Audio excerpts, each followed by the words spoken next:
ایران اور اسرائیل کی جنگ کے اندر سپر پاور امریکہ کس بری طرح سے دن و دن اکانومیکلی کمزور ہو رہا ہے، اس بات کو تو چھوڑ دیں۔ اصل پوائنٹ یہ ہے کہ اتنی پابندیوں، اتنی تباہی اور سٹرائکس کے باوجود بھی ایران ابھی تک لڑ رہا ہے، ہار ماننے کو، جھکنے کو، مذاکرات کی بھیک مانگنے کو تیار نہیں ہے۔ جیسا کہ ٹرمپ نے سوچا تھا کہ اکتوبر کے صدارتی الیکشن کے اندر اس کو اپنی سب سے بڑی کامیابی بتا کر وہ دوبارہ صدر منتخب ہو جائے گا، دنیا سے واہ واہ سمیٹ لے گا، لیکن ایران ابھی تک اسرائیل اور مڈل ایسٹ پر ہر ایک امریکی ٹھکانوں پر ابھی تک حملے کر رہا ہے، اور اب تو امریکہ اور اسرائیل کو ایسی جگہ پر چوٹ پہنچا رہا ہے جو کہ کبھی کسی نے سوچا بھی نہیں تھا۔ مثال کے طور پر اسٹریٹ آف ہرمز کو بلاک ہونے سے امریکہ اور اس کے اتحادیوں کو حد سے زیادہ نقصان ہو رہا ہے۔ ہر دن تیل کی قیمتیں بڑھتی جا رہی ہیں، کیونکہ آپ کو بتا دوں کہ یہ کروڈ آئل صرف پیٹرول نہیں ہوتا بلکہ 7 ایسی پروڈکٹس بناتا ہے جس کے بغیر دنیا ایک دن بھی نہیں چل سکتی۔ اس ایک کروڈ آئل کو صاف کرنے کے بعد اور اس کو ہیٹ کرنے کے بعد اس سے آگے بہت ساری پروڈکٹ بنائی جاتی ہیں۔ مثال کے طور پر LPG، naphtha, aviation fuel, diesel,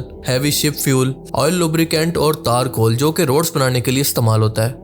اب ٹرمپ نے اسی فرسٹریشن کے اندر آ کر یونائٹڈ نیشن کے یورپ ملکوں سے مدد مانگی ہے اور ایون کہ چائنا اور رشیا سے بھی مدد مانگی ہے کہ وہ ہمارے ساتھ مل کر اپنی نیوی اور ایئر فورس کو بھیج کر اسٹریٹ آف ہرمز کو کھلوائیں، بٹ گیس واٹ کہ کوئی بھی اس کا ساتھ دینے کو تیار نہیں ہے اور امریکہ اکیلا ہو چکا ہے۔ برطانیہ نے اپنی آرمی بھیج کر ساتھ نہیں دیا بلکہ صرف اپنی ایروسپیس کو استعمال ہونے دیا یا پھر اپنے ہوائی اڈوں کو امریکہ کے حوالے کیا، اور اس کے علاوہ فرانس نے دھمکی تو دی اسٹریٹ آف ہرمز کو کھلوانے کی، لیکن اسی ٹائم کے اندر ایران نے میزائل مار کر عراق کے اندر اس کی موجود ایئر بیس کو ہی اڑا دیا۔ تب سے بیچارہ فرانس بھی خاموش ہے، مجھے کیوں توڑا؟ اور باقی یورپی ملک اس سے یہ سوال کر رہے ہیں۔ پہلے سے آرام ہے۔ اس کے علاوہ جرمنی نے بھی اپنی آرمی بھیجنے سے انکار کر دیا ہے کہ وہ کسی بھی فوجی کارروائی کے اندر شامل نہیں ہوگا۔ جرمن ڈیفنس منسٹر کا کہنا ہے کہ اگر امریکن نیوی یہ کام نہیں کر سکتی، یعنی اپنی آرمی بھیج کر اسٹریٹ آف ہرمز کو نہیں کھلوا سکتی، تو یورپ یہ کام کیسے کر سکتا ہے؟ اور یہ بات لاجیکل بھی ہے۔ اس کا مزید کہنا تھا کہ ایران ہماری جنگ نہیں ہے اور نہ ہی ہم نے اس کو شروع کیا اور نہ ہی اس کے اندر شامل ہوں گے، اور اسپین کا میں پہلے ہی بتا چکا ہوں کہ اس نے تو بالکل اس جنگ کے اندر شامل ہونے سے ہر طرح سے انکار کر دیا۔ اور دوستو، اس کی صاف وجہ یہ ہے کہ یورپ کو یوکرین جنگ کے بعد اندازہ ہو گیا ہے کہ امریکہ ضرورت پڑنے پر ان کی حفاظت نہیں کر سکتا بلکہ سب سے پہلے اپنے اور اسرائیل کے مفادات کو دیکھتا ہے۔ امریکہ نے اپنے اتحادیوں سے ایسے وعدے کر رکھے ہیں جو کہ وہ پریکٹیکلی طور پر پورا نہیں کر سکتا، خاص طور پر ان کی حفاظت کے۔ اس کے علاوہ ایران کے ساتھ جنگ کے اندر یورپ نے یہ بھی دیکھا کہ جس طرح سے باقی مڈل ایسٹ کے ملکوں کا ساتھ چھوڑ کر امریکہ نے صرف اسرائیل کو پروٹیکٹ کیا، یورپ یہ بھی سب کچھ بڑی باریکی سے دیکھ رہا ہے۔ اسی لیے انہوں نے یہ تمام صورتحال دیکھ کر یہ فیصلہ کیا کہ پرائی جنگ کے اندر کود کر ہم اپنی اکانومی کو اور ہفتے بستے ملکوں کو تباہ کر دیں گے، خاص طور پر ہمارے ڈیفنس کو، بالکل ایسے ہی جیسے ٹرمپ دن بدن اپنے ملک کا حال کر رہا ہے۔ اور صرف یہی نہیں بلکہ ایران نے ہر ایک امریکی ایئر بیس کو مڈل ایسٹ کے اندر ٹارگٹ کر رکھا ہے، اس کا انفراسٹرکچر ایک ایک کر کے تباہ ہو رہا ہے، اس کے جیٹس تباہ ہو چکے ہیں، اس کا ایئر ڈیفنس سسٹم ایک ایک کر کے تباہ ہو رہا ہے، خاص طور پر تھاڈ جو کہ ایک بنتا ہے تقریباً $1 بلین کا، اور اس وقت 4 ایران کے ساتھ جنگ کے اندر تباہ ہو چکے ہیں، ٹوٹل اس کے پاس 8 موجود تھے۔ اور اب بات تو یہاں تک پہنچ گئی ہے کہ ایران نے باقاعدہ امریکہ کے مڈل ایسٹ کے اندر موجود ٹیک ڈیٹا بیس یعنی گوگل، مائکروسافٹ، ایمیزون وغیرہ کو مڈل ایسٹ کے اندر ٹارگٹ کرنے کا اعلان کیا، اور اگر ایسا ہوتا ہے تو امریکہ کا اچھا خاصا خرچہ ہو جائے گا۔ اس تمام انفراسٹرکچر کو دوبارہ بنانے پر اس کا اربوں ڈالر کا نقصان ہوگا اور ٹائم الگ لگے گا۔ اور صرف یہی نہیں بلکہ پھر مڈل ایسٹ کو کنیکٹ کرنے والی سمندری انٹرنیٹ کیبل کو بھی ایران نے اڑانے کی دھمکی دی ہے، جو کہ صرف ان ملکوں کو نہیں بلکہ پوری دنیا کو کنیکٹ کرتی ہے۔ یہ کتنی اہم ہے اس کا اندازہ آپ اس بات سے لگا لیں کہ پوری دنیا کا تقریباً 95% انٹرنیٹ ڈیٹا انہی سمندر کے نیچے بچھائی گئی فائبر کیبل سے ہو کر گزرتا ہے۔ یہ بڑی بڑی انٹرنیٹ کیبلز پورے ایشیا، مڈل ایسٹ اور امریکہ کو آپس میں جوڑتی ہیں، اور اگر یہ کٹ گئی تو پوری دنیا کی stock market, banking system, online payments کا نظام، کلاؤڈ سروسز، ٹیک کمپنیز خصوصاً امریکن، اور ڈیفنس سسٹم یعنی satellite communication, data system, drone controls, یہ سب کچھ متاثر ہو سکتے ہیں، کیونکہ دنیا کا اکانومیکل سسٹم بھی انہی کیبل سے چلتا ہے۔ دنیا کا بینکنگ نظام بھی اسی پر ڈیپینڈ کرتا ہے، یعنی آج کے ٹائم کے اندر آپ انٹرنیٹ کے بغیر سروائیو کرنے کا سوچ ہی نہیں سکتے۔ اور ایران اسی پر نہیں رکا بلکہ اس نے یہاں تک کہہ دیا ہے کہ اگر کسی ملک کو اسٹریٹ آف ہرمز سے اپنی شپ گزارنی ہے تو امریکن ڈالر کی بجائے اس تیل کی پیمنٹ اس کو چائنیز کرنسی یوان کے اندر کرنی ہوگی، کیونکہ اگر ایسا ہوتا ہے تو امریکن اکانومی تقریباً تباہ ہو جائے گی، کریش کر جائے گی، کیونکہ اسی وجہ سے تو امریکہ باقی دنیا پر اپنا سب سے بڑا ہتھیار یعنی اکانومیکل سینکشنز یا پابندیاں استعمال کرتا ہے۔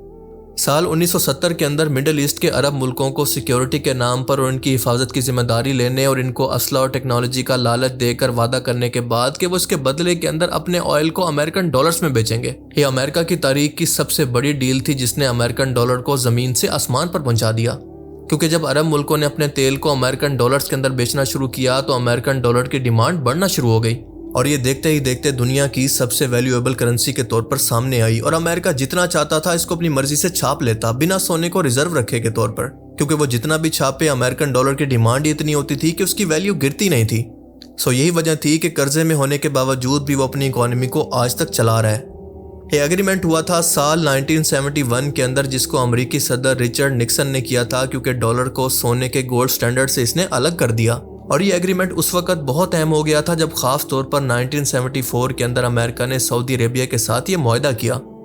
لیکن اب اگر دنیا کے زیادہ تر ملک امریکن ڈالر کی بجائے چائنیز کرنسی کے اندر آئل خریدتے ہیں تو امریکن ڈالر کی ویلیو کم ہونے سے اس کا قرضہ ناقابل یقین حد تک بڑھ جائے گا اور اس کی اکانومی کولیپس ہو سکتی ہے۔ اور دراصل یہی تو ایران چاہتا ہے، کیونکہ وہ ہتھیاروں سے زیادہ اکانومیکل اور سائیکالوجیکلی وار لڑ رہا ہے۔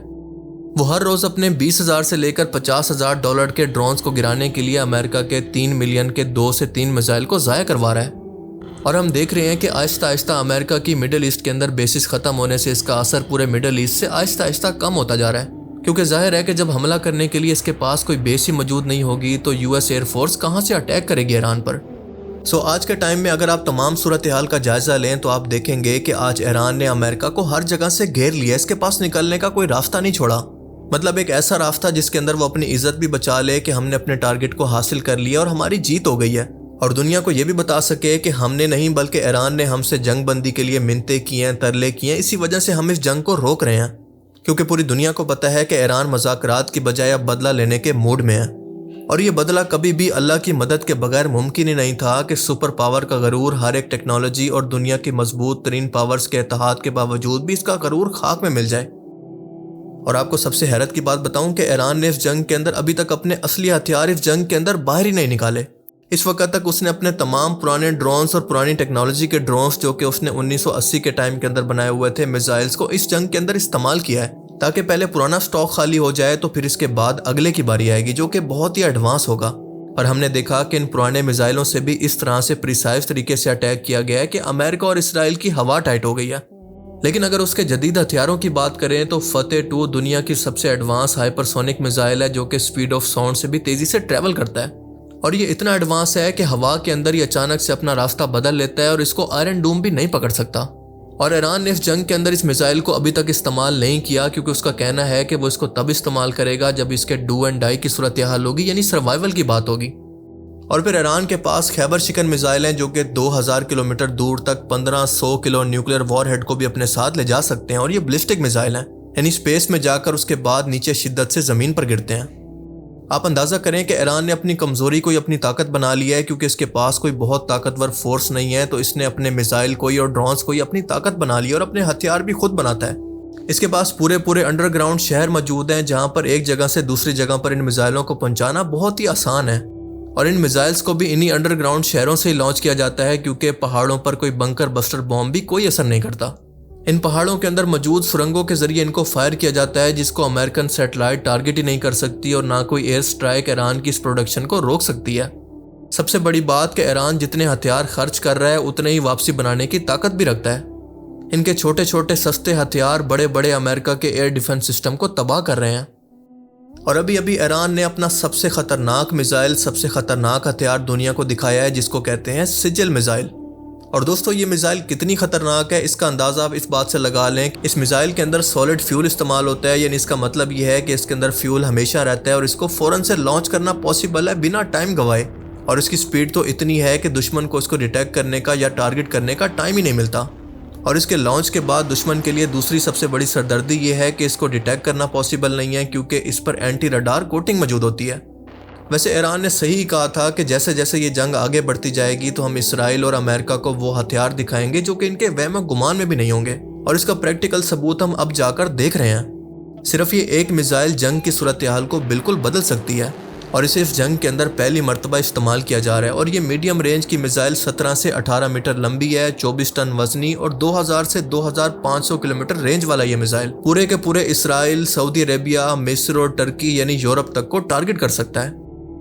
اب یہاں پر یاد رکھیں دوستوں کہ ٹائمنگ بہت ہی امپورٹنٹ ہے کہ یہ میزائل اس ٹائم کے اندر نکالا گیا ہے جب امریکہ اور اسرائیل کے انٹرسیپٹ میزائل تقریباً ختم ہو رہے ہیں، اور اگر یہی صورتحال رہی تو آپ دیکھیں گے کہ صرف ایک منتھ کے اندر یعنی صرف ایک مہینے کے بعد ایران جہاں پر چاہے گا اسرائیل کا ہر ایک شہر اس کے ٹارگٹ پر ہوگا. اور صرف یہی نہیں بلکہ مڈل ایسٹ کے اندر ہر ایک امریکی بیس کو اسرائیلی بیس کو بھی وہ اڑا سکے گا. اس کو کوئی نہیں روک سکے گا. اب ذرا اسی چیز سے ان لوگوں کے خوف اور ڈسپریشن کا اندازہ لگائیں کہ امریکہ تک تو یہ نہیں پہنچ سکتے، لیکن اگر امریکہ کوئی مزید ہارڈ حملہ کرتا ہے تو اس کے بعد اسرائیل کی خیر نہیں ہوگی. یعنی کل ملا کر اسرائیل ختم، bye bye, tata, good bye, گیا. اسی لیے آپ دیکھ رہے ہیں کہ واضح طور پر ان کی بوکھلاہٹ ان کی شکلوں سے بھی دکھائی دے رہی ہے. پہلے جو ایران کے میزائل مڈل ایسٹ کے راستے سے گزرتے ہوئے امریکن بیسز ٹارگٹ کر کے اس کو ہوا میں روک دیا کرتی تھی، اب اس کو بھی روکنا پاسبل نہیں ہوگا. یعنی یہ رکاوٹ بھی ختم ہونے والی ہے. اور اس واضح فتح کے لیے ایران نے دراصل قرآن کریم کے اس حکم کو، اللہ کے اس حکم کو فالو کیا ہے جو کہ اللہ تعالیٰ نے واضح طور پر پوری امت کو دیا. ذرا غور کریں کہ سورہ الانفال کی آیت 60 کے اندر اللہ فرماتا ہے کہ تم ان کے مقابلے کے لیے جتنی طاقت ہو جمع کر سکتے ہو، جمع رکھو، اور بندھے ہوئے گھوڑے بھی، تاکہ اس کے ذریعے تم دشمن اور اپنے دشمنوں پر رعب ڈال سکو، اور ان کے علاوہ دوسرے لوگوں پر بھی جنہیں تم نہیں جانتے مگر اللہ جانتا ہے. اور جو کچھ بھی تم اللہ کی راہ میں خرچ کرو گے وہ تمہیں پورا واپس دیا جائے گا اور تم پر ظلم نہیں ہوگا. اور آج کے ٹائم کے اندر آپ اس طاقت کو، اس بندھے ہوئے گھوڑوں کو دراصل ایران کے میزائل کہہ سکتے ہیں، یعنی ایڈوانس ترین ٹیکنالوجی جس کی ہیبت اس کے دشمن کے دلوں پر بیٹھ چکی ہے. اور دنیا کے باقی مسلمان ملکوں کو بھی ایران کے اس موو سے سیکھنے کی ضرورت ہے. آپ ذرا غور کریں کہ اکیلے ہونے کے باوجود بھی ایران نے کتنی زبردست اسٹریٹجی اپنائی ہے کہ سائیکالوجیکل، اکانومیکل اور خوف کے ذریعے دشمن کے دلوں پر راج کر رہا ہے. اتنے بلند حوصلے، اللہ پر یقین اور بہادری کے بعد ان کے پاس جدید ہتھیاروں کی ٹیکنالوجی کی وجہ سے دشمن کے دلوں پر ان کی کتنی ہیبت اور خوف ہوگا. ایسے تھوڑی آپ دیکھتے ہیں کہ یونائٹڈ نیشن کے ملک اس جنگ سے بلا وجہ دور نہیں بھاگ رہے. آپ ان لوگوں کی منافقت دیکھیں کہ ابھی نارتھ کوریا نے 2-3 دن پہلے نیوکلیر میزائل ٹیسٹ کیے ہیں، پر امریکہ نے اس کے خلاف ایک لفظ بھی نہیں بولا، جبکہ ایران پر صرف الزام لگا کر کہ ممکنہ طور پر وہ نیوکلیر میزائل بنا سکتا ہے یا پھر ہم پر حملہ کرنے کی تیاری کر رہا تھا، اس پر اٹیک کر دیا ہے، اور وہ بھی مذاکرات کی ٹیبل کے بیچ میں. اور تعریف وہ ہوتی ہے جو کہ دشمن بھی کرے، کیونکہ ٹرمپ نے یہ اعتراف کر لیا ہے کہ ایران ایک ایسی بہادر قوم ہے، بہت ہی زبردست قوم ہے، کیونکہ کسی نے نہیں سوچا تھا کہ وہ گلف کنٹریز کو بھی اتنی بہادری سے ٹارگٹ کرے گا. ہمیں اس کے اس موو پر بہت ہی حیرت ہوئی ہے. لیکن سمپل سی بات ہے کہ دنیا کا اصول ہے کہ دنیا میں اپنی عزت آپ کو خود کروانی پڑتی ہے اپنے کریکٹر کے ذریعے. بہادر اور غیرت مند قوموں کو پوری دنیا عزت کی نگاہ سے دیکھتی ہے اور پوری تاریخ ان کو یاد رکھتی ہے.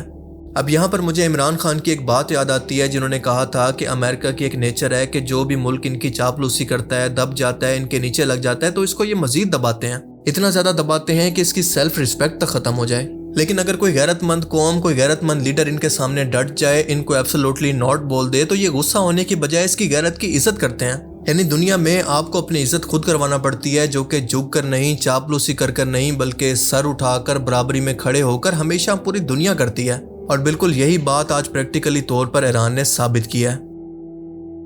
اللہ تعالیٰ سے دعا ہے کہ وہ ہمارے مسلمان بھائیوں کی اسی طرح سے مدد فرمائے اور اسی طرح سے ہمارے مسلمان لیڈروں کو بھی غیرت عطا فرمائے. آمین.